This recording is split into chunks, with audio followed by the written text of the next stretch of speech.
Alhamdulillah kita telah mendengarkan ilmu yang sangat bermanfaat dari guru kita, yaitu Ustaz Abdullah Amin Kemahiran Hafizahullah.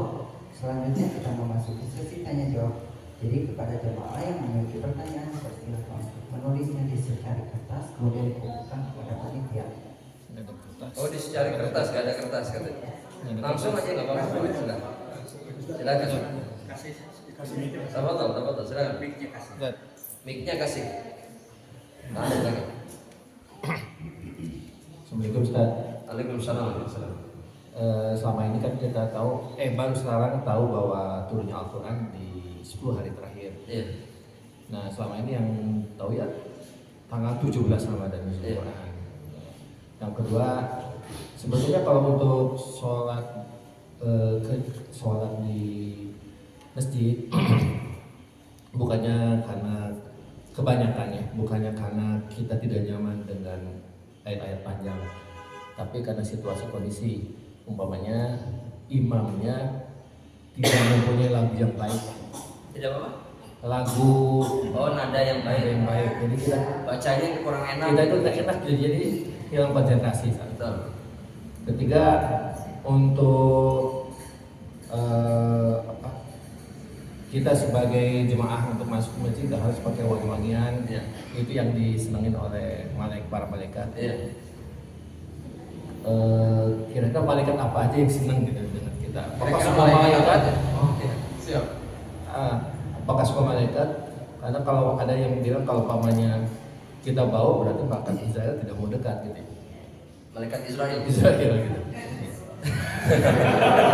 Ada yang bilang Kayak gitu bapak bau-bau ya. gitu Ustaz. Iya, masya Allah. Saya bagus. Iya, yang pertama, memang kadang-kadang membuat kita tidak betah di masjid sholat berjamaah itu memang imamnya itu sendiri. Itu sebabnya kenapa dalam Islam kata Nabi, ya ummukum aqra'ukum li kitabillah. Yang menjadi imam kalian itu adalah orang yang paling baik bacaan Al-Qur'annya. Yang paling sempurna, memang harus itu. Ya, memang betul. Nabi mengatakan yang didahulukan adalah orang yang lebih tua. Ada dalilnya. Atau yang lebih dulu hijrah. Tapi dipersyaratkan baik yang muda ataupun tua ataupun yang lebih dulu hijrah, semuanya faham kitabullah dan baik bacaannya. Karena sebetulnya begini, yang jadi masalah itu bukan lagunya. Setiap orang yang tidak baik baca Al-Qur'annya itu tidak akan pernah enak didengar. Jadi meskipun suaranya nggak bagus, tapi kalau qiraahnya benar, itu enak didengar pasti. Betul, yang fasih itu pasti enak didengar meskipun nadanya monoton misalkan gitu ya, atau suaranya memang nggak bagus, tapi benar bacaannya itu pasti terdengar indah. Jadi masalahnya sebetulnya memang tidak baik bacaannya. Solusinya gimana? Ganti imam. Ajukan ke DKM mohon saran ini begini, mungkin yang lain yang lebih baik bacaannya dan seterusnya. Ya, kalau kita baik bacaannya kita yang jadi imam. Iya, nggak apa-apa boleh. Maju, karena kita baik bacaannya. Kalau tidak ada yang baik bacaannya, itu yang pertama. Yang kedua itu tadi apa Pak? 17 Ramadan, betul. 17 Ramadan itu yang masyhur. Tapi yang sahih bukan 17 Ramadan. Yang benar 17 Ramadan itu adalah hari perang Badar. Itu 17 Ramadan. Tapi kalau turunnya Al-Quran tidak ada khilaf di antara para ulama bahwa turunnya di malam Lailatul Qadar di 10 hari terakhir. Itu nggak ada khilaf sebetulnya. Ya, makanya yang sahih ini sebagaimana yang difirmankan sama Allah, inna anzalnahu. Kita bisa bantah Allah atau tidak? Nggak bisa. Karena Allah sendiri yang mengatakan kami turunkan Al-Quran di malam Lailatul Qadar. Kalau kita ditanya sekarang, Lailatul Qadar kapan? 10 hari? Sudah, berarti 17 masuk nggak? Enggak. Karena 17 itu 10 hari pertengahan, bukan 10 hari terakhir. Sudah itu juga. Nah yang ketiga ini yang menarik, tentang minyak wangi. Malaikat suka minyak wangi. Ya, dan kalau bau malaikat nggak suka. Nah ada yang bilang, ya kalau bau malaikat Israel tidak mau mendekat. Ini saya baru dengar kalau itu. Ya. Jadi kalau gitu mah biar panjang umur, jangan pakai minyak wangi. Biar malaikatnya dekat-dekat. itu keliru, yang pasti itu keliru. Kenapa? Karena malaikat semuanya mencintainya, semua, tidak terkecuali. Dan mereka membenci yang tidak baik, kecuali malaikat yang punya tugas khusus. Seperti siapa? Raqib Atid. Itu nggak pernah pergi. Ataupun malaikat pencabut nyawa, yang kalau dalam Al-Quran dinamai sama Allah bukan Israil, tapi malakul maut. Malaikat maut. Ya, itu mah tugasnya mengintai setiap hamba Allah sampai datang waktunya ajal. Jadi dia nggak akan pergi kemana-mana. Atau juga ada malaikat yang lain, ini yang jarang kita tahu juga. Dalam Al-Quran Allah mengatakan setiap dari kita itu punya mu'aqibat. Mu'aqibat itu apa? Lahu mu'aqibatun min baini yadayhi wa min khalfihi, dan seterusnya. Ada malaikat-malaikat yang tugasnya menjaga kita dari mara bahaya. Ada. Depan, belakang, atas, bawah. Tugasnya apa? Menghindarkan kita dari madarat sampai datang takdir Allah. Kata Ali bin Abi Thalib, kita ini gak akan termadaratkan oleh apapun karena dijaga sama para malaikat, kecuali datang takdir Allah yang mentakdirkan kita celaka. Gini contohnya, saya kasih contoh. Kalau kita kecelakaan, kalau takdirnya nggak luka, maka kecelakaan separah apapun kita pasti selamat. Kenapa? Karena kita dijaga sama para malaikat. Tapi kalau takdirnya celaka, kepala bocor, tangan patah, malaikat itu kata Ali bin Abi Thalib akan pergi seketika. Jadi ketika kita kecelakaan terus luka parah, itu artinya malaikat pergi. Kenapa pergi? Karena takdir Allah. Kalau memang takdirnya tidak seperti itu, mereka akan menjaga kita. Maka kita saksikan sebagian orang itu jatuh, tapi gak apa-apa, betul? Kepalanya digeleng truk, tapi pas itu udangnya, helmnya utuh, benar nggak ini? Ya, utuh, udah ngaceng, bangun, gak ada apa-apa, badannya luka enggak apa-apa. Kan ada malaikat. Saya ada teman saya di Cianjur itu digarong. Ya, jadi garongnya bawa bedol, kepergok sama dia. Itu dibacok, ditusuk ini, itu nggak ada luka sedikit. Bukan sakti, bukan punya ilmu, bukan, karena dia mungkin dijaga sama para malaikat. Baju mah sobek, baju sobek, ini sobek, tapi tidak ada luka sedikit pun. Itu termasuk orang kafir juga gitu. Termasuk orang non muslim dijaga juga. Yang dijaga hanya orang beriman. Ini janji Allah Subhanahu, hanya orang beriman dijaga sama para malaikat. Kenapa orang kafir enggak? Karena orang kafir tidak didekati para malaikat. Ya, orang kafir didekati para malaikat enggak. Mereka hanya didekati malaikat maut, Raqib Atid, yang memang tugasnya tidak berpisah dari mereka untuk mencatat amal soleh. Sisanya enggak ada yang mendekat sama mereka. Qarin jin. Kalau qarin bukan malaikat, qarin jin. Ya, jelas Pak insyaallah. Jadi wangi-wangi saja Pak, nggak usah bau-bau. Ya, karena malaikat mau tetap datang. Sebau apapun kita. Mudah-mudahan Allah jaga kita semua insyaallah. Amin. Oh, silakan Mbak, antum mau bertanya. Silakan. Oh, ada yang nanya langsung. Oh, ada ya, silakan. Ini Bapak dulu nanti Ibu ya. Silakan. Assalamualaikum. Silakan. Sudah dijelaskan bahwa 10 hari terakhir itu lengkap 10 hari terakhir tadi dijelaskan. Kemudian ada Rasul mengatakan bahwa sapi di tengah malam. Iya. Ini ada dua.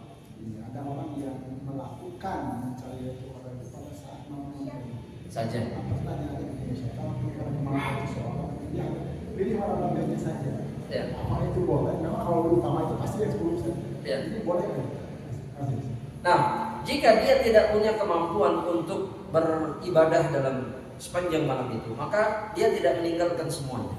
Jadi gini ya, Ada kaidah para ulama itu, barang siapa yang tidak bisa menyempurnakan sesuatu, ya, jadi nggak bisa melakukan dengan sempurna, malah yudraku kullu, yang nggak bisa dilakukan semuanya, la yutraku jullu, maka tidak ditinggalkan semuanya.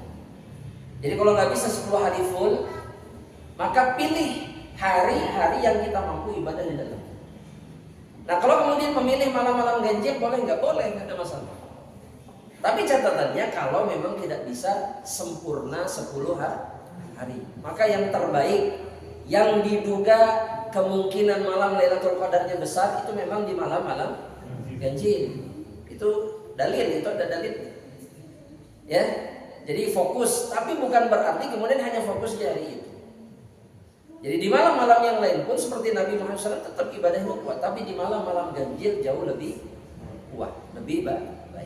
Ya, nah bagi yang nggak sanggup semuanya, pilih malam-malam terbaik, malam-malam yang memang diperintahkan untuk dimaksimalkan untuk beribadah, yaitu malam-malam ganjil 21, 23, 25, 27. Sebagian ulama bahkan ada yang meyakini malam Lailatul Qadar itu di malam 27 saja.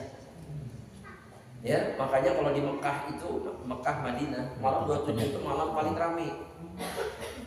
Karena mereka meyakini, madhab Hambali itu meyakini bahwa 27 itu malam yang paling mungkin, paling kuat kemungkinan Lailatul Qadarnya.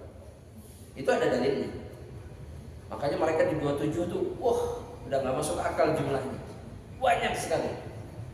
Ya, jutaan orang di tempat yang sama. Ya, jadi terserah. Yang penting ibadah. Jelas Pak? Silakan ibu yang di belakang.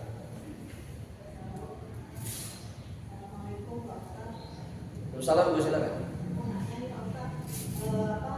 Kalau misalnya ada seorang anak, misalnya orang tua kan sudah nggak bisa puasa, dia mau bayar media supaya media itu dalam bentuk uang, dan uangnya diberikan kepada adiknya si anak itu.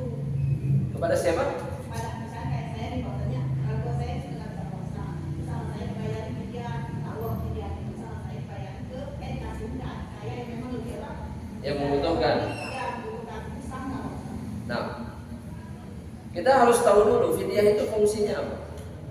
Sama seperti zakat fitrah atau zakat fitr. Fungsinya apa? Dalam syariat, fidyah ataupun zakat fitr itu fungsinya adalah tu'matan lil masakin. Dia itu fungsinya untuk menjadi makanan bagi orang-orang miskin. Jadi makanan. Inti dari zakat fitr, inti dari fidyah itu ngasih makan. Nah kalau kemudian yang diberikan uang, jadi makanan atau tidak? Belum tentu. Itu sebabnya kenapa para ulama menyarankan jangan uang. Jangan uang. Kenapa? Karena uang belum tentu jadi makanan.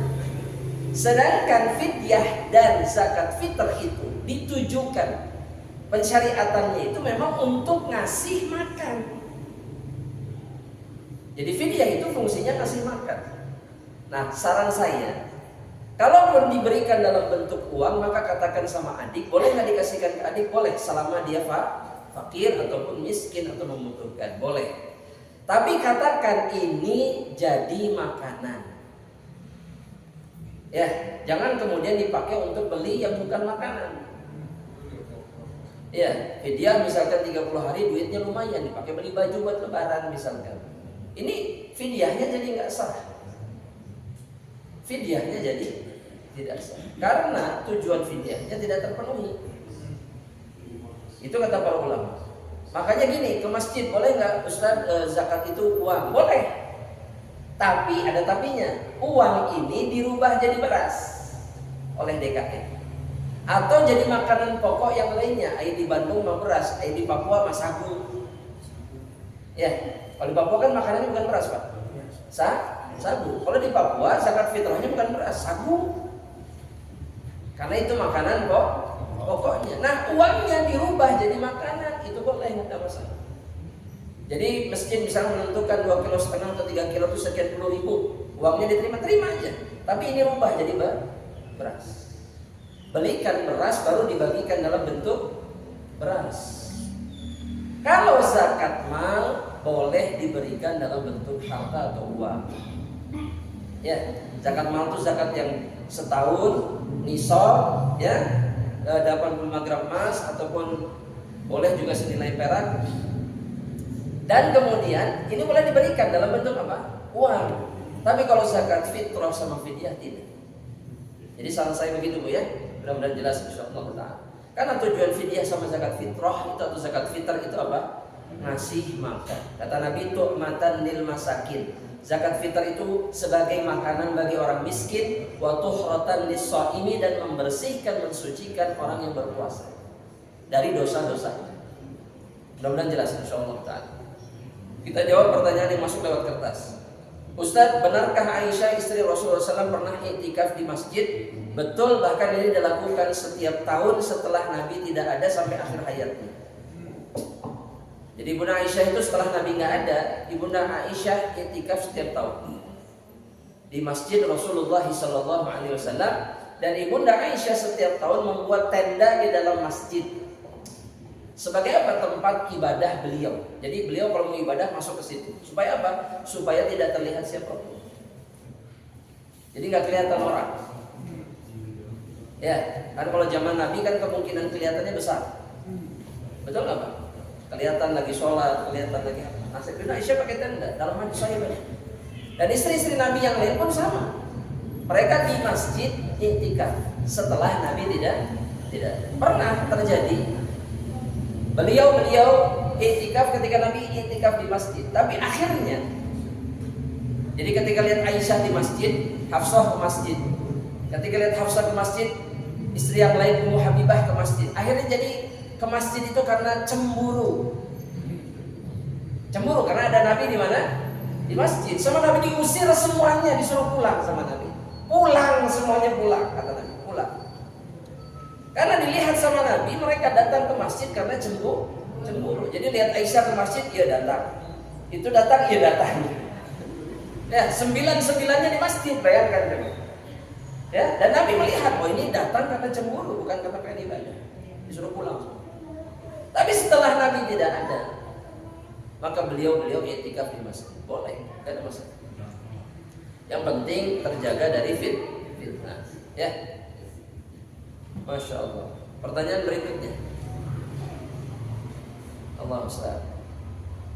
Apa hukumnya mengambil rambut di ujung lidah? Ya ambil aja, nggak apa-apa.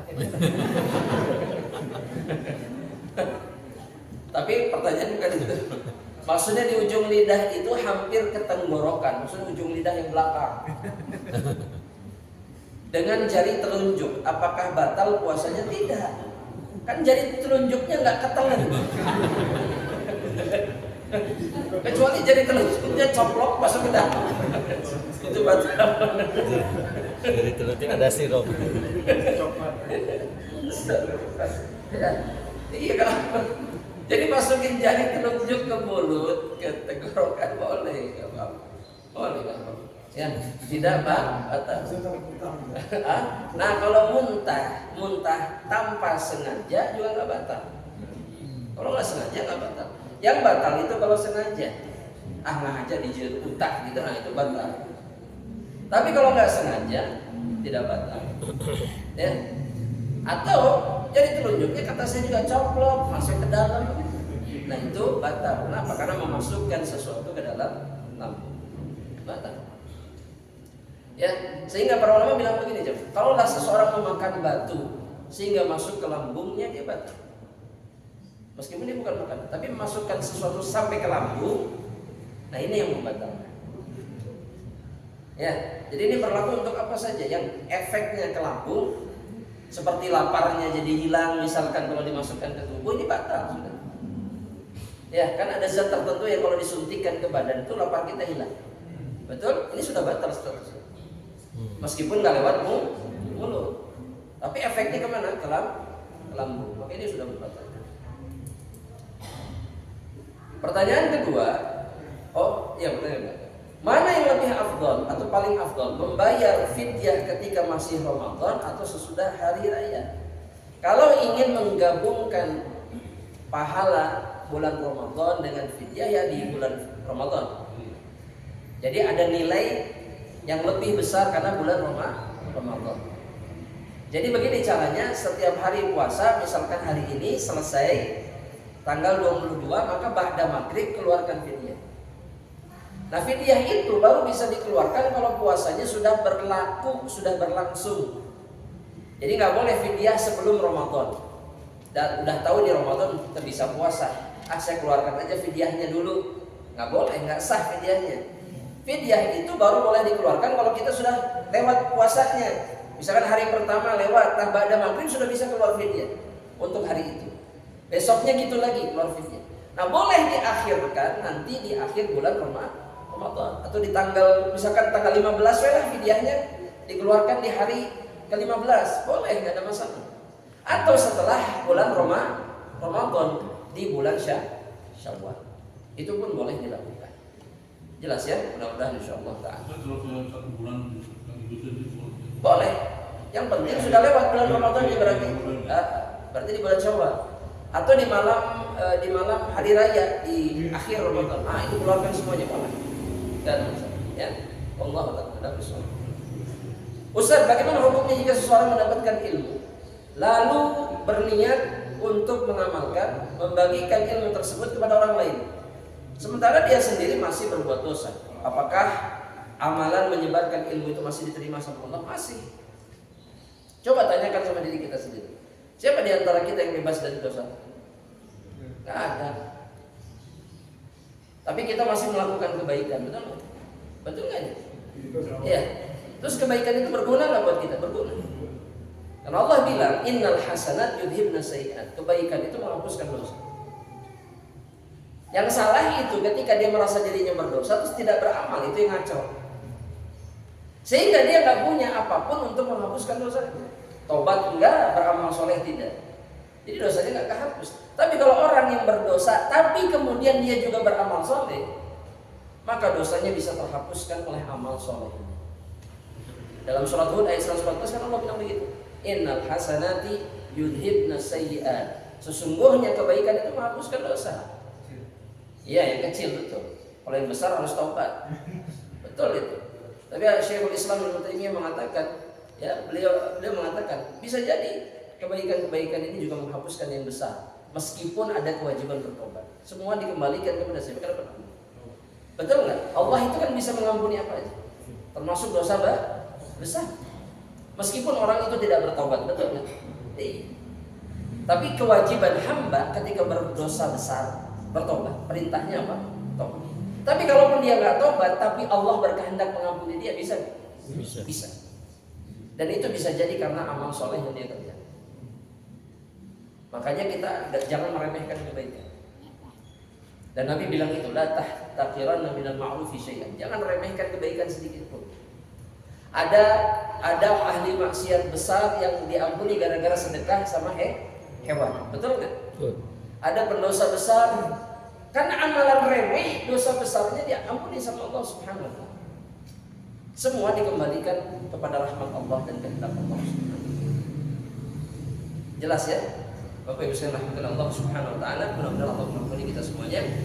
Dan Abu Darda radhiyallahu taala anhu mengatakan, kalaulah kita menunggu diri kita bebas dari dosa, maka tidak ada satupun di antara kita yang akan memberikan nasihat. Enggak ada. Ya, kalau misalkan kita nunggu bersih dulu, ya, nggak melakukan dosa sedikit pun, nggak akan ada yang ceramah di mimbar. Nggak ada. Ya, nggak ada kajian seperti ini. Saya juga pendosa. Semua dari kita pendosa. Nggak akan ada yang nyampein kebaikan. Kenapa? Karena kita bebas dari dosa itu nggak mungkin. Mustahil. Karena setiap dari kita pendosa, kata Nabi. Tapi Nabi juga bilang, sebaik-baiknya pendosa yang bertaubat, yang selalu sibuk berusaha menghapuskan dosanya dengan taubat. Itu yang terbaik. Jadi memang gitu aja kita mah, dosa tobat terus sampai mati. Gitu aja sudah hidup. Ya, jadi nggak ada yang begini, gimana tobatnya dirapel di akhir. Ya, ayo nama ada izin ku Allah teh era gitu sama Allah teh malu. Dosa wae tobat balik lagi engke lah terakhir. Ayo nama dosa wae heula bereskeun. Akhirnya beres sekalian, datang kematian beres juga. Beres. Ya, gak gitu. Tapi setiap kali kita berdosa, bermaksiat, maka disitulah kita langsung bertaubat. Sudah gitu aja. Hapuskan lagi, datang lagi, hapuskan lagi, datangkan lagi, hapuskan lagi. Ya itulah yang husnul khotimah. Yang husnul khotimah itu adalah yang sibuk menghapus jejak dosanya dengan taubat. Udah gitu aja. Dan kalau orang melakukan itu sepanjang hidupnya, dan itulah yang akan mengakhiri hidupnya. Kalau orang dari dulu taubat, dosa, taubat, maka Allah jadikan akhir hidupnya apa? Taubat. Supaya dia mati dalam keadaan terbaik. Tapi kalau orang kemudian dosa, taubat nangke belum tentu. Karena seseorang itu diwafatkan sesuai dengan apa? Kebiasaannya. Hati-hati. Kalau biasanya maksiat, maka mati kemungkinan terbesar dalam keadaan maksiat. Alhamdulillah. Sudahlah. Orang ahli maksiat itu nyesalnya tidak akan pernah selesai ketika mereka datang atau didatangi oleh kematian. Iya. Ustaz, ahli ibadah juga bisa su'ul khotimah ya? Ahli ibadah bisa su'ul khotimah bisa kalau ibadah yang dia lakukan tidak ikhlas karena Allah. Tapi kalau ikhlas, dia mati di atas kebaikan. Kan Nabi sudah jelaskan ini dalam hadis sahih. Kata Nabi, ada hamba Allah ahli ibadah sehingga jaraknya dengan surga Allah itu tinggal sejengkal. Tapi kemudian di akhir hidupnya dia melakukan perbuatan ahlun nar, penghuni neraka, fayadkhuluha, berakhirlah dia di dalam neraka. Jadi zahirnya itu ahli ibadah sampai kita anggap dia penghuni surga sudah. Saking dekatnya sama. Tapi ternyata di akhir dia melakukan keburukan dan masuk neraka. Nah, Nabi menyebutkan di dalam hadis yang lain, ini hadis sahih riwayat Imam Bukhari. Dalam hadis yang lain Nabi sebutkan, kenapa bisa begitu? Kata Nabi, fima yabdu linnas. Ini si ahli ibadah, kelihatan ahlul jannah itu dalam pandangan manusia. Tapi hakikatnya mah enggak. Dia beribadah supaya dilihat orang. Makanya su'ul khotimah. Jadi bukan begini, bukan ya ahli ibadah nah jadi masuk neraka, bukan gitu. Tapi dia terlihat seperti ahli ibadah padahal bukan ahli ibadah. Dia beribadah semata-mata ingin dilihat orang. Makanya Allah wafatkan dia dalam keadaan terburuk. Ya, jemaah. Makanya kita harus betul-betul berusaha keras agar bisa wafat dalam keadaan yang bagus. Caranya gimana? Perbanyak ketaatan kepada Allah dan lakukan hanya karena Allah. Jangan pedulikan manusia. Ya, dan dipuji sama manusia itu nggak ada gunanya. Beneran. Disebut bager, disebut soleh, disebut ahli ibadah, nggak ada gunanya. Iya, pujian itu nggak bermanfaat sedikit pun. Jangan pedulikan pandangan manusia tentang ibadah kita. Masing-masing aja. Sibuklah kita beribadah karena Allah. Dan seseorang diwafatkan sesuai dengan kebiasaannya. Ya, jadi kalau yang biasanya gapeh terus panjang hidupnya, itu mati dalam keadaan seperti itu pasti. Iya. Mana itu balak genep itu gitu. Dan itu banyak yang suka minum khamar, ketika mati yang diminta botol. Mana botol? Emang begitu kok. Itu dari masa ke masa sama.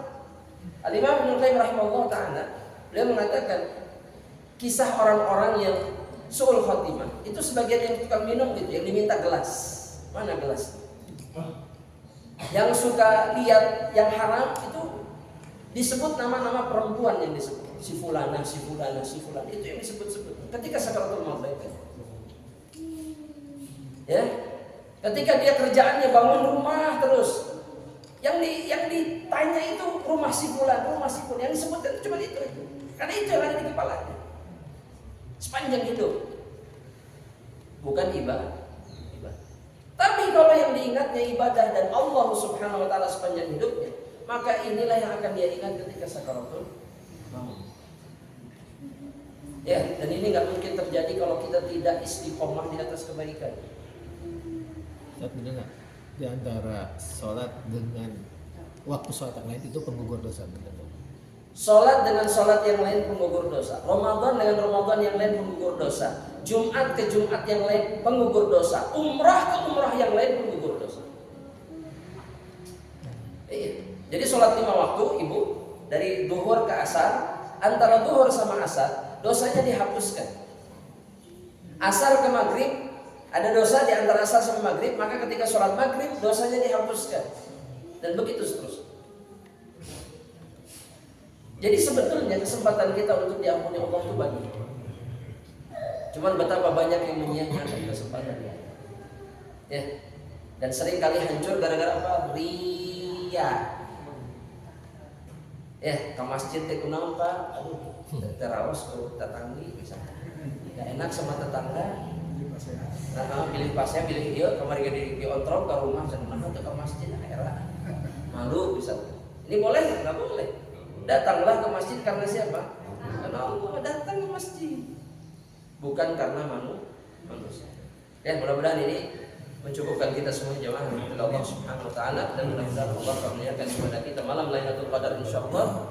Amin Allahumma amin. Dan Allah ampuni dosa-dosa kita, Allah rahmati kita semuanya, Allah masukkan kita ke dalam jannahnya. Amin Allahumma amin. Kita akhiri perjumpaan ini Bapak Ibu sekalian rahmatillah Allah dengan doa kafaratul majlis. Subhanallahumma wa bihamdika asyhadu an la ilaha illa anta astaghfiruka wa atubu ilaik. Assalamualaikum warahmatullahi wabarakatuh. Waalaikumsalam.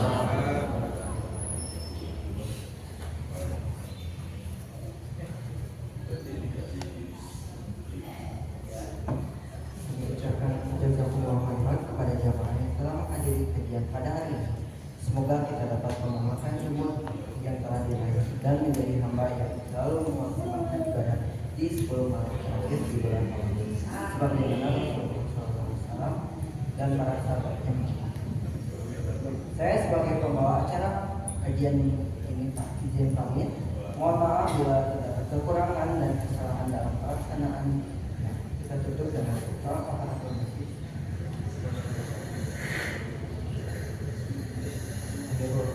Assalamualaikum warahmatullahi wabarakatuh.